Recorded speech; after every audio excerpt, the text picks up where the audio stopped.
Vortei lo di chi in grado di stupire. Se pensi che la campagna Kickstarter per finanziare l'è fallita e che ad un accordo con Deck Trader sarà permettita ai sviluppatori del Playwood Project la pubblicazione su Steam, allora stufura perché chi la faccia al merito di fare un applauso. Il gioco si svilupperà in una serie di bei diorami.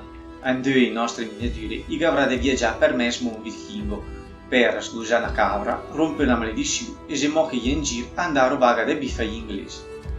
In miniature rappresenta diversi tipi di soldati, da che il gran grossi cattivi che fa il culo con tutte le armi grosse, alla vulpa, una sacerdotessa che la farà i Vangeli e la dovrà poi scorbarsi.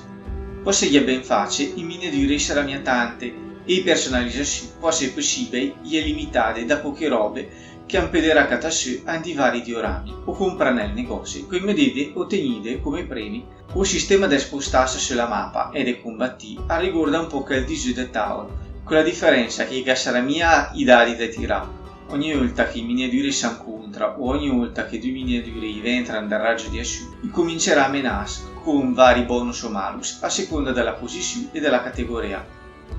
Nel combattimento si potrà dovrà un po' di carte che permetterà di asciù e di attacchi speciali.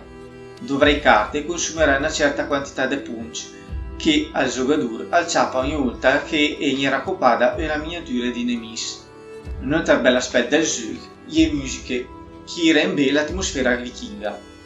Parlando di robe grandi, invece gade di che il è poco e il gioco è mia tata rigiocabile. A mia una modalità sandbox e si potrà ad una rigiocare gli EA a una difficoltà più alta. A questo problema tenta di me rimedio un'espansione intitolata Hell's Nightmare, che però non mi è giocato. In conclusione, Vortei è bel gioco e poi se la lunghezza è mia sorpreso al costa mia troppo e se per caso altrui è in offerta cerchi di farsi il mio scappare.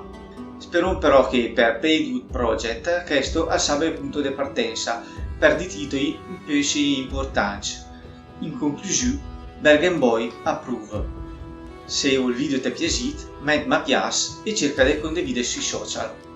Tengo in viva la nostra bella lingua lombarda.